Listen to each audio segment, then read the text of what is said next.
स्वागत है आपका मेरे YouTube channel GK special by SP sir पे।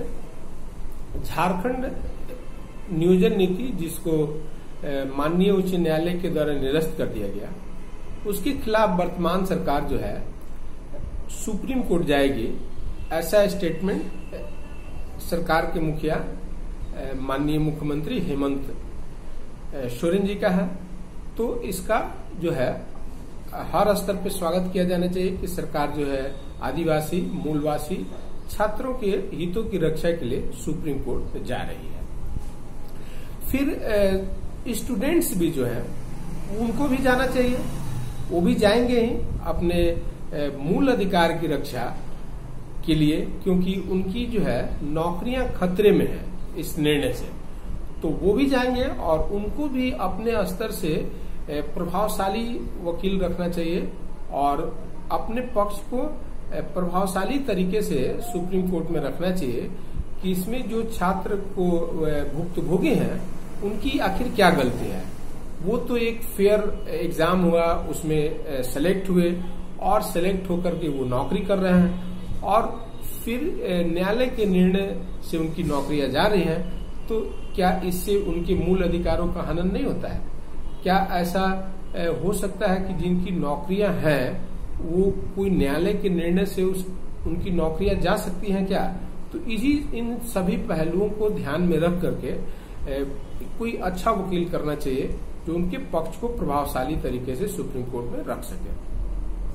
फिर जो पूर्व सरकार है, जो पूर्व रघुवर सरकार, भाजपा सरकार बोलिए, जिसके द्वारा ये नीति बनाया गया था, नियोजन नीति, उसको भी एक पक्षकार के रूप में रहना चाहिए, क्योंकि उस सरकार का पिछली जो सरकार है जो अभी विपक्ष में है झारखंड में, उसका कहना है कि जो हाईकोर्ट में जो नियोजन नीति निरस्त किया गया उसका सबसे बड़ा कारण है कि जो वर्तमान हेमंत सरकार है उसने पक्ष को सही ढंग से हाईकोर्ट में नहीं रखा, जिसके चलते जो है न्यायालय का इस तरह का निर्णय आ गया। तो इस चीज को ध्यान में रख करके अगर आप ऐसा आरोप लगाते हैं कि सरकार ने जो है सही तरीके से पक्ष को नहीं रखा, तो आपको एक इंटरवेनर के रूप में जो है सुप्रीम कोर्ट में हस्तक्षेप करना चाहिए और अपने द्वारा बनाए गए नियोजन नीति की रक्षा करनी चाहिए, क्योंकि ये आपका भी दायित्व बनता है। और भले ही आप सत्ता में नहीं है, लेकिन आप जब सत्ता में थे तो कम से कम इस नियोजन नीति के माध्यम से 35 से 40 हजार नौकरियां आपके द्वारा दिया गया। वो 35 से 40 हजार नौकरियां जो है आज खतरे में है। तो इसलिए आपका भी एक बहुत बड़ा दायित्व है कि आप भले ही राज्य में अभी सत्ता में नहीं है, लेकिन केंद्र में सत्ता में है, आप वहां पे जो है प्रभावशाली वकील रखिए। जैसे मुकुल रोहतगी जैसे वकील हैं, उनको आप रखिए और 5th शेड्यूल के तहत जो शक्तियां प्राप्त हैं गवर्नर को, वो सब शक्तियों को जो है प्रभावशाली तरीके से रखिए। और जो है नियोजन नीति चूंकि विधि विभाग के सलाह पे बनाया गया था, तो जिन तर्कों के आधार पे ये नीति बनाया गया था उन तर्कों को प्रभावशाली तरीके से सुप्रीम कोर्ट में रखा जाए। अगर ऐसा नहीं किया गया तो जो स्थिति जो है झारखंड हाई कोर्ट में हुआ वही स्थिति सुप्रीम कोर्ट में होने वाली है।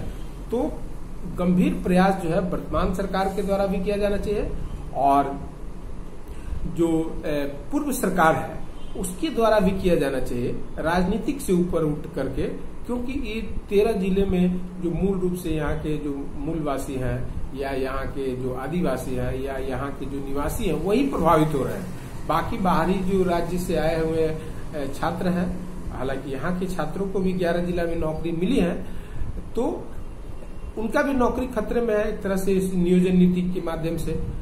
और फिर बाकी जो अन्य नियुक्तियां हुई हैं 2016 के बाद से, तो वो भी खतरे में है। तो इस सब चीज को देख करके जो है मतलब कि दलगत भावना से ऊपर उठ करके सत्ता पक्ष विपक्ष दोनों को प्रयास करना चाहिए नियोजन नीति की रक्षा के लिए। कम से कम जो नौकरियां इस नियोजन नीति के माध्यम से दी गई हैं उनकी तो रक्षा की ही जानी चाहिए।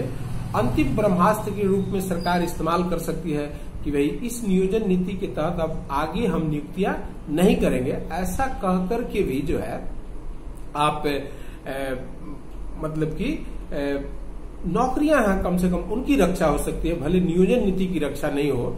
ऐसे भी वर्तमान सरकार जो है नई नियोजन नीति बनाना चाहती है, तो ये सुप्रीम कोर्ट में ब्रह्मास्त्र के रूप में इस्तेमाल करके कह सकती है कि जो पुरानी नियोजन नीति है उस पर अब कोई नियुक्तियां नहीं होगी और फिर नई नियोजन नीति बनाई जाएगी और उस पर फिर नियोजन किया जाएगा। तो ऐसा कह करके भी जो है कम से कम जो पुराने नियोजन नीति के माध्यम से जो नियुक्त है छात्र, उनके हितों की रक्षा हो सके, इसके लिए सरकार को अंतिम ब्रह्मास्त्र के रूप में इसका इस्तेमाल करना चाहिए। फिर छात्र हैं, उनको भी अपने स्तर से जो है बड़े वकील करने चाहिए और अपने पक्ष को रखना चाहिए कि उनका जो है मूल अधिकार का इससे हनन हो रहा है, उनके आजीविका का जो अधिकार है, नौकरियां चले जाने के बाद उनकी आजीविका का संकट होगा, वो भी एक समस्या है। फिर वो अलग अलग नौकरी छोड़ करके आए हैं, अब वो नौकरियां को रिजाइन करके आए हैं, तो नौकरियां तो मिलेंगी नहीं उनको, तो फिर उनके सामने एक गंभीर संकट है। और फिर ये केवल मतलब कि हाई स्कूल शिक्षकों की बात नहीं है, बल्कि अगर देखा जाए तो इसके अलावा जो है 2016 से इस नियोजन नीति के तहत जो है लगभग 40 से 50 हजार नियुक्तियां हुई हैं, वो सभी खतरे में है। तो उनको भी वो विशाल संख्या, उतना लोग इसे प्रभावित हो रहे हैं। इस चीज को ध्यान में रख करके जो है प्रभावशाली तरीके से दलगत भाव से ऊपर उठ करके इसको रखा जाना चाहिए और ये छात्रों के हितों की रक्षा होनी चाहिए। जो लोग नियुक्त हो गए हैं उनकी नौकरी नहीं जानी चाहिए, इसका अंतिम सांस तक प्रयास किया जाना चाहिए सत्ता पक्ष के द्वारा और विपक्ष के द्वारा। तो चलिए, मेरा इस वीडियो में इतना ही। अगर चैनल पर नया है तो चैनल को सब्सक्राइब कर लीजिए। वीडियो देखने के लिए बहुत बहुत धन्यवाद। नमस्कार।